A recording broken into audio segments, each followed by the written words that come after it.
We have these ideas about what is normal, and then we repeat them to ourselves and, of course, end up living them.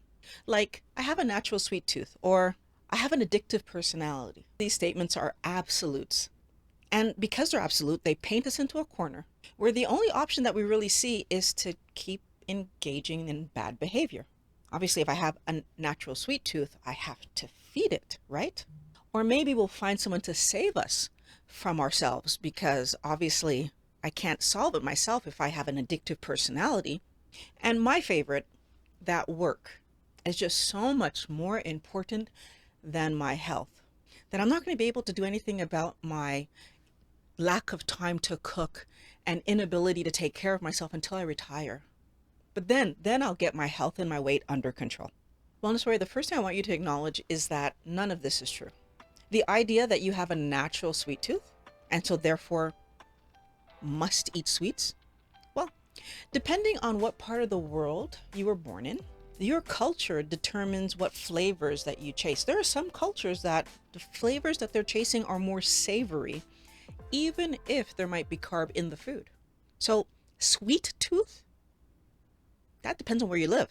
The second thing I want you to think about is that most of us who have children have had the experience where we give that child their first taste of sweet, it's usually some kind of fruit, and the reaction on the child's face is not pleasant, and they follow through by spitting the food out that we just put in their mouth.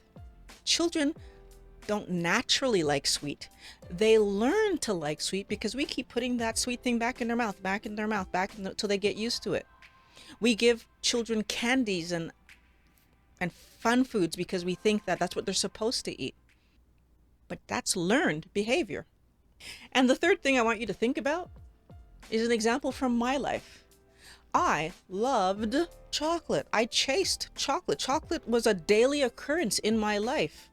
I would have agreed that I have a natural sweet tooth back in the day. But after 4 years of not eating sweet things, when I taste something that's the slightest bit sweet, I have an adverse reaction.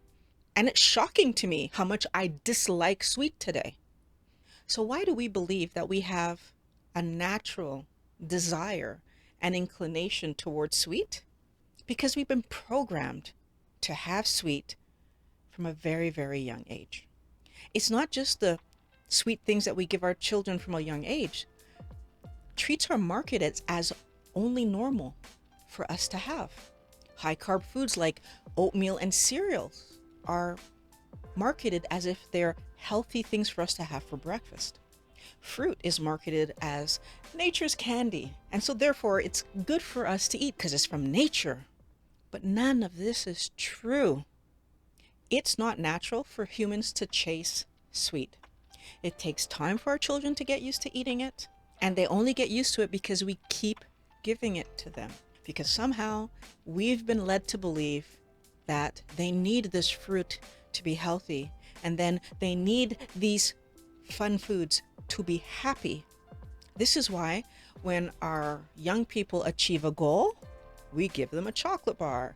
When our young people have a loss, a problem, a situation that's making them upset, we'll give them a cookie. When our young people want our time and attention and we're too busy, we will give them ice cream and send them on their way.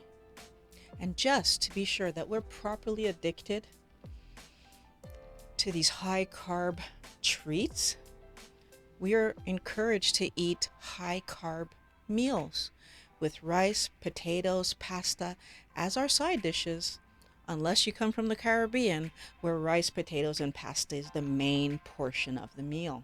What is natural is that we are influenced by each other.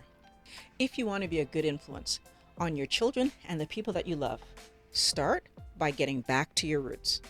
Eat a diet that is appropriate to your body, and to do that, you're very likely going to need to get past the sugar addiction that you're likely living. I have a video right here that's going to help you to do that. And the great part is that when you eat for your health, you get mental clarity. You decrease your chances for dementia. You aren't chasing high carb garbage foods anymore, which actually means that you can go a few hours without being hungry and needing to go back to the kitchen. And of course, alongside of healing your metabolic internal damage. You're going to regulate your weight.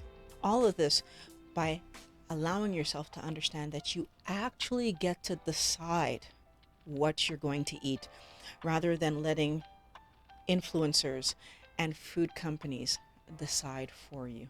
Let's talk about how you can end your carb addiction. Click the video on the screen and I'm going to join you over there.